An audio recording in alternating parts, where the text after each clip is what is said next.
Welcome into the NESN Digital Studios for another episode of Bruins Now. Courtney Cox joined by NESN.com writer, Bruins expert Mike Cole. An exciting time to be in Boston right now, Mike. The Bruins, they came out really firing on all cylinders. 2-0 heading onto the road to take on the Toronto Maple Leafs in the first round of the Stanley Cup playoffs. That's a mouthful. Lost 1-1 on the road. What did you see differently in the team when they lost and the three that they won? It's, a lot of it has to do with, playing at home, playing on the road. The two games at home, I think they were pretty good in game one. They were very good in game two. They got a couple bounces early on in game one. Bruce Cassidy admitted that. But they made the most of it. And, they poured it on with that first line. They took advantage of being at home, took advantage of having the second change where Bruce Cassidy was able to put up the lines that he wanted to and find the matchups that he wanted to. They took care of business at home. They did exactly what everybody expected them to do. On the road in Toronto, you had to expect that Toronto was going to come out firing. The Maple Leafs looked as good as they have all series, game three. But all that being said, the Bruins still played pretty well in game three. The Leafs just buried their chances. The Bruins did not. David Pastrnak missed a couple wide open nets, and Frederik Andersen made probably the save of the playoffs so far. So you kind of take that, and it's going to happen over the course of a 7-game series, especially against a team like the Maple Leafs that's very talented, very skilled, very fast, playing at home in front of their home crowd. They're going to be fired up. It was going to happen at some point. And in game four, playing without Patrice Bergeron, I thought the Bruins showed us a lot. Tuukka Rask stepped up, played as well as he's played all season, really, in my opinion. Guys stepped up. You had the depth players kind of. You look at a guy like Jake DeBrusk. He's been really good this entire series. He played really well in game four. Riley Nash stepped in for Patrice Bergeron, and he got good contributions up and down the lineup. So I think it's kind of all played out according to plan if you're the Bruins. Now you're going back home with a chance to really, obviously put this series to end this series, and it's a great opportunity. I think if you're the Bruins and you look at this, you're up 3-1 going home. You're about as good as of a position as you could be other than sweeping. So they've got to be feeling pretty good about themselves. Tuukka Rask also playing incredibly well. Is he the most important part of this team? I don't know if I would go that far, because I think the way that this team is built right now is, it's different than in years past. I think, maybe 2, 3, 4 years ago, I would say yes. When Tuukka was playing at the very top of his game, when the Bruins were built more defensively, yeah, I think that he would be the most important piece. But I think they've done such a good job of building depth in their forwards. They've got a lot of good young defensemen mixed in with veteran guys like Chara, where there's just so much depth from top to bottom. I think you can get away with winning games 4-3, even in the playoffs where it's more low scoring, tighter checking.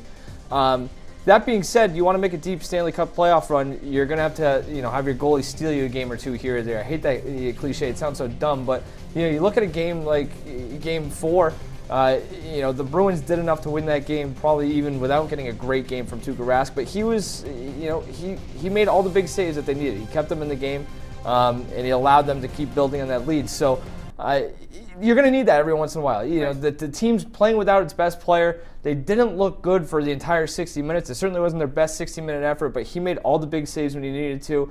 There's going to be a game or two like that every series, and it's going to get tougher and tougher as you get deeper in the playoffs, and you're going to need him to come up with big saves at big times. But I don't think he's necessarily the most important key. But again, if we're sitting here in June on Bruins Now talking about the Stanley Cup Final, Tuukka Rask is going to be a big reason why. Auston Matthews, a big threat, obviously, for the Maple Leafs. Do you think he is the biggest threat, and how do the Bruins contain him going into this game? Well, I mean, we're 4 games into this thing. The Bruins are 1 game away from finishing this off, and Auston Matthews has been a relative non-factor. He is, he is a very dangerous player, and we saw that in Game 4. He got a little bit of open ice, beat Kevin Miller to a spot, and just an ungodly shot. Tuukka Rask had no chance on. You give him space, and he's going to take advantage of that. What the Bruins have done really well, though, is take away that space. And you look at, I want to give credit to The Athletic in Toronto. They pointed out that Auston Matthews has been on the ice through 4 games, about 62 minutes of even ice time. Zdeno Chara has been on the ice 42 minutes of that. So more often than not, if Auston Matthews is on the ice, so is Zdeno Chara. And Matthews talked about this after Game 3 even, saying, Chara is a guy who takes away a lot of ice. He takes away the ice. He's big. Obviously, he's got a huge reach. It's just his stick is big. Like, all of these different things. And it's harder to find that open ice. And that's especially true in the playoffs. And so the Bruins have done a really good job of that. Chara's done a really good job of that. I think you just continue to do that, you're going to be in a good spot. And also with this game or this series going back to Boston, again, I kind of talked about it earlier with the last change. Bruce Cassidy's going to have the advantage where he can put Chara out there. He can match up more easily. If they get Bergeron back, that line can tighten the screws on Matthews as well. So I think they've done a really good job against him. I mean, the stats bear that out, and I think you just continue the same thing, and they can probably wrap this series up pretty quickly. Because yeah, he is. I mean, if he gets free, he gets loose, he's going to make you pay. But they've done a really good job of limiting his opportunities. So Bruins come home to play the Leafs on Saturday. Yep. This will be Game 5. Do the Bruins get it done? Does it end there? Yeah, I think it does. I think they do. I think Bruce Cassidy said Friday that they aren't sure if they're going to get Bergeron back. If they get Bergeron back, obviously they feel a lot better about that pick. But even if they don't, I think it's also an opportunity. Go out and finish this series now and give Bergeron a few days to rest.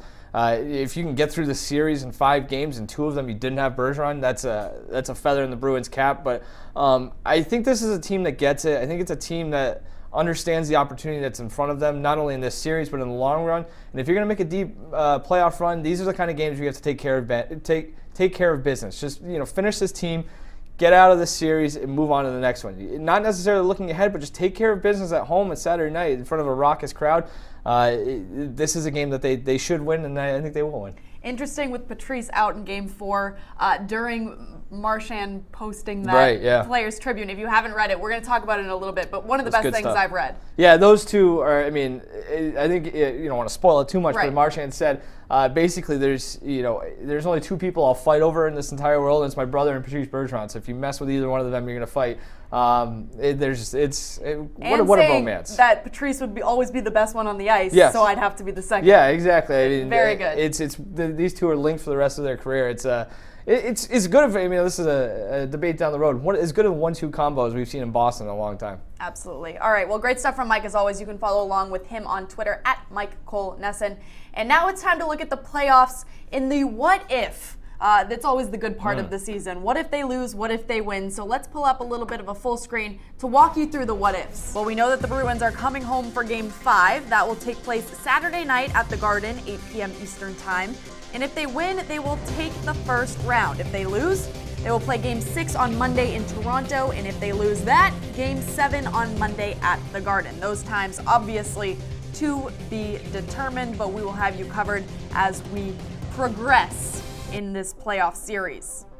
Well, everybody says that once the regular season ends, a new season begins. So let's look at some of the stars during the playoffs. Not about how they've performed the last couple months, but how they've performed on the big stage. David Pastrnak has been incredible. He leads the Bees with 11 points on 4 goals and 7 assists through the playoffs. He is one of 2 players who played all season long and throughout the playoffs and has ultimately come out as a major leader for this team. Not to mention his suit game has been pretty lit, as you can see there. Brad Marchand has also been incredible for the Bees, 2 goals and 5 assists. He's also won 50% of his faceoffs. And if you haven't already, you must read, like Mike and I said, his recent article on the Players Tribune. It's laugh out loud funny. We'll talk about that in a little bit.